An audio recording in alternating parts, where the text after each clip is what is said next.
If there's one thing I've learned this semester, it's the importance of networking.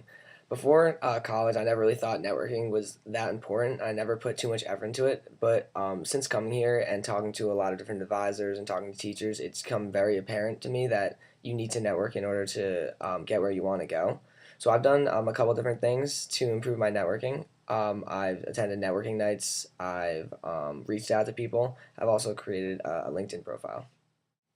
I decided to make my LinkedIn profile because I thought it'd be a great way to talk and stay connected with people I've met before or meet new people and do it over a more professional medium instead of Facebook. So I kind of just talked about like how I want to become an investment banker and then work in a hedge fund. And I talked about my experience and what I've done volunteering to kind of give like a background on who I am and what I like to do. I also talked about my College Park Scholars events because I thought that would reflect pretty well on me. And I also made some connections with people that I used to know, and I thought it was like really cool because it's helping me to stay connected with people I haven't talked to in a while. And I think it'll be very beneficial in the long run. So, Dr. Wellman, if you want to add me on LinkedIn, I would be more than happy to accept your connection. There's also a couple other things I've done to improve my networking. I recently, a man that I know from my town came and took his daughter to visit Maryland, and he works for a hedge fund. And since I want to work in a hedge fund, I asked him if I could take him out to lunch, and he said yes. So when he came, we went and we hung out, got some food, and we talked a little bit about like his what he does for his job, and just like an overall conversation about hedge funds. And eventually, it came to the point where he offered me. If I ever wanted to learn more about it, just talk to him, and I can come in, intern for him, and so it just proved really beneficial because I was able to get another internship in a hedge fund just by going out and reaching out to this guy. I've also taken the initiative to go out and go on school-sponsored networking nights, like in New York City, where I got to practice networking and meet some people that work in New York City, where I would eventually like to work. I made one connection with this guy named Doug, who works at Goldman Sachs, and I talk to him occasionally now, which is pretty cool. So I just kind of got used to the whole process. I also went to the career fair here on campus, where I talked to a lady named Mary Coughlin from Northwestern Mutual, and we had a really nice conversation, and it was just fun, like getting the experience. Even though I didn't get a job, it was still a good learning experience. I also went to the networking nights here on campus, where I just kind of learned how to network. I got a feel for it, got a little more comfortable with it, and I actually met a guy. His name was Keith Parker, who worked for Morgan Stanley, where my dad used to work, and we ended up talking a lot about investment banking and financial advising, and he ended up reading an article about the company that I'm interning with over the summer, this hedge fund based out of London. He ended up reading an article about it and knew about the company that I was working for, so we kind of had a cool little connection with that, and he gave me his card and told me to talk to him whenever I wanted, so it was kind of cool making a connection like that. The biggest impact that the start of you, this great book right here, has taught me is that you really need to take control of your career, not like next week, not later on in the future. It has to be today. You have to do stuff for your future, stuff for your career today. The second you start thinking about it, you do something about it. You can't put it off because by that time, there are going to be people that are way ahead of you. So, what I really liked about it was the ABZ planning because um, it's a pretty easy concept to understand, and it's a great way to outline what you're gonna do in the future and kind of get a grasp on your career.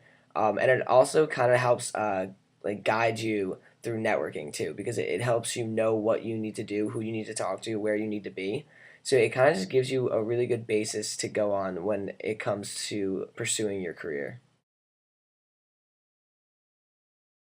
So my plan A is based off my competitive advantage, which includes my assets and aspirations and market realities.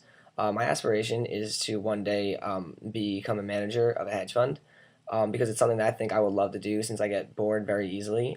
This is something that's going to be very intense and always keep me on my toes and keep me engaged. Um, my assets, I don't really have a lot of hard assets as a college student. You know, I don't have much capital. All I have really is my laptop, but I do have some soft assets. I'm very eager to learn. I'm very inquisitive. I'm also very hardworking, so that's something that's gonna translate very well over into a work environment and into my internships. I also have a lot of networks within the hedge fund world, so as long as I tap those, I will be able to use that to kind of leverage my way into the industry, since it is pretty hard to get into, which is kind of a reality that I have to understand, is that getting into this is pretty hard. But as long as I like tap my networks in the right way and take advantage of the opportunities that are given to me, which are like gaining these internships, which I'm doing over the winter and then over the summer, and then any other possible internships I get. So as long as I take advantage of that and I try my hardest, then I don't see a way that this is not a reality for me, because it is something that I really love and really want to do, and it's something I think I can be really good at. Um, so as long as I work very hard and just take advantage of everything that I have, then I think I can make this a reality. So a plan B is the thing that you pivot to when your plan A isn't working. So for me, since my plan A is getting internships at hedge funds, if I can't get that, then I'm just gonna pivot to something that's kind of similar. Since my dad works at UBS as a financial advisor, I have a lot of connections in that kind of sector of the financial world. So if I'm not getting internships with hedge funds, then I will just try and get internships at like UBS or Morgan Stanley, places like that, investment firms, and either try and get into like investment banking sectors or financial advisor sectors. So a plan Z is the thing that you fall back to when your plan A or plan B don't work. So that's kind of like your lifeboat. For me, my plan Z would be working at a job that I've worked at before. It's Pathways for Exceptional Children. It's an organization that helps mentally challenged kids and like mentors them. I started out there as a volunteer, and then when I got older, I became the director of a couple different programs and got paid for it. So if the other internships don't work, then I'll just work there. Although it's like not what I want to do with my career, it is something that I love to do.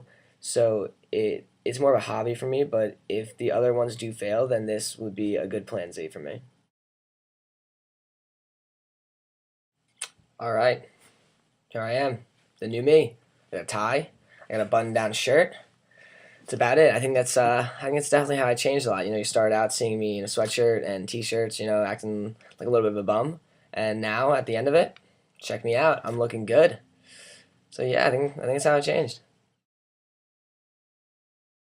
No, I'm just kidding. I think I actually have grown a lot because of this class.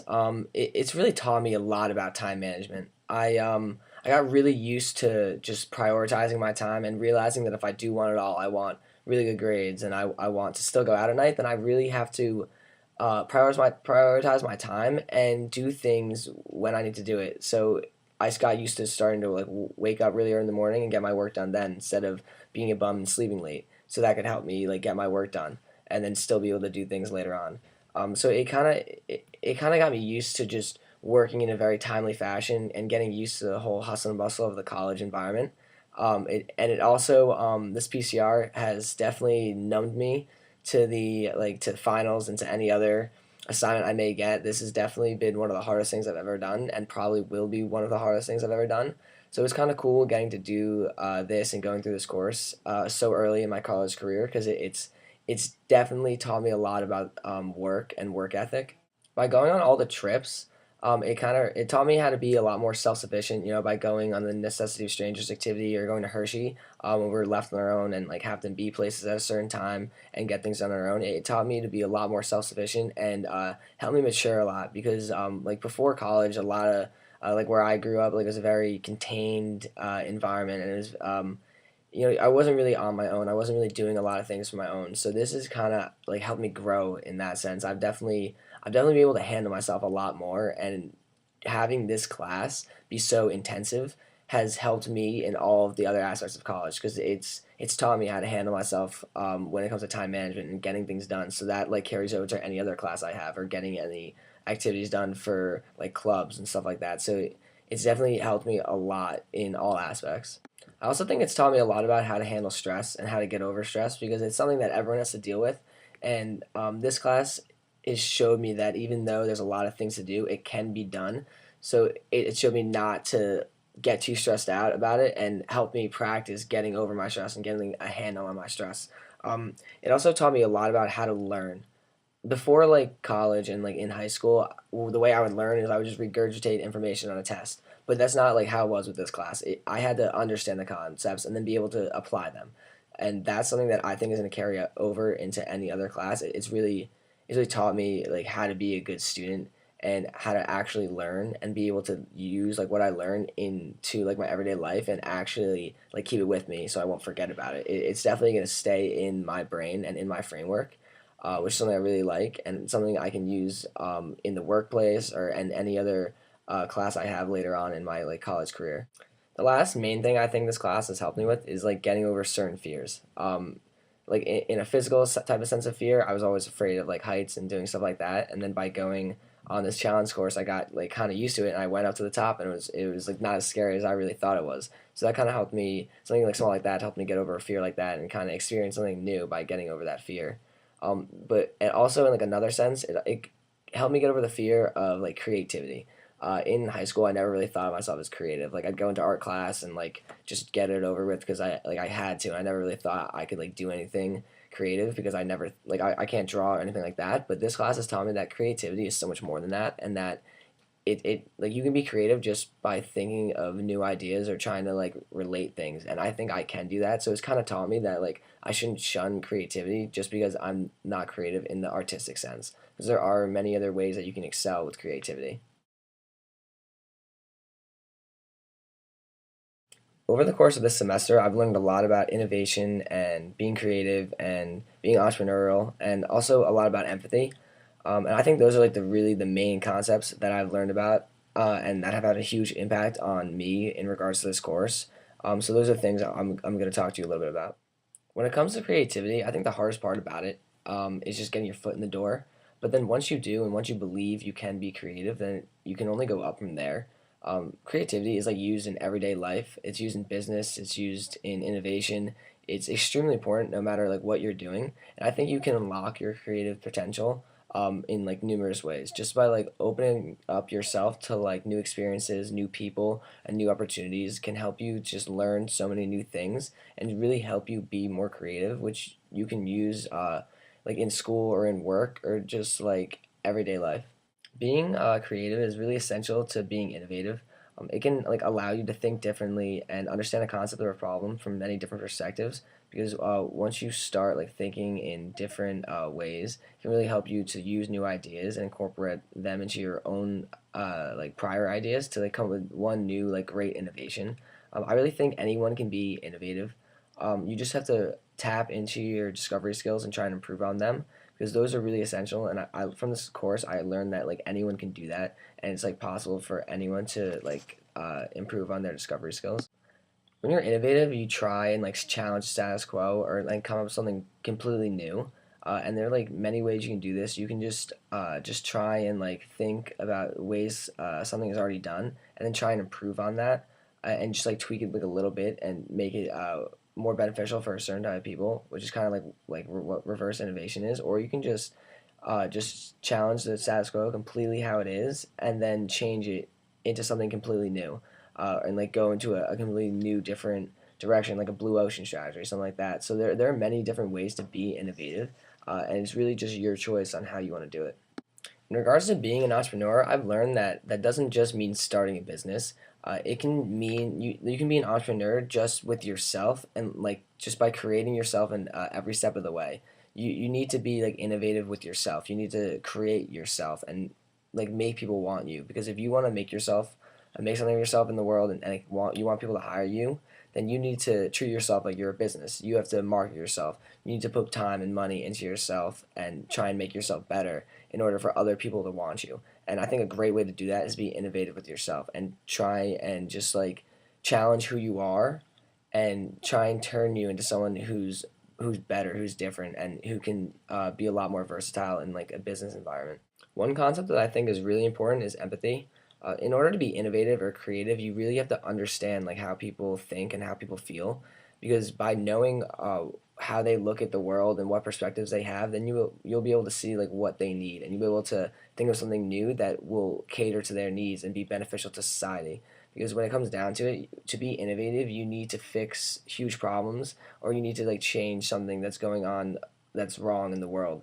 And in order to do that, you have to understand the people that live in this world. Through all the guest speakers and the readings and the activities, I've learned a lot about innovation and creativity. I've seen that innovation is very essential in all aspects of business and society because it's needed to like challenge the status quo and change the world we live in and really improve on overall life. But it also is something that I need to use in my own life regarding how I find jobs and how I find my way in the world. Because if I want to challenge status quo and think differently, then I really need to enhance my discovery skills. Through the teachings of this course, I've learned that innovation needs to be done on every single level of society and business in order to get things moving in a new direction. I've also learned a lot of new like vital insights about like career planning and my career path.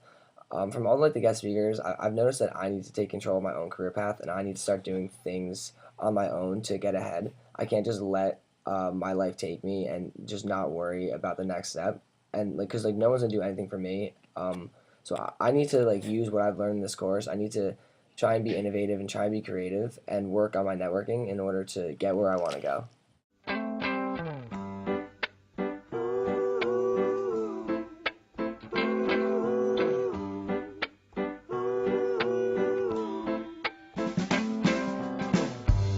Your shadow walks faster than you. You don't really know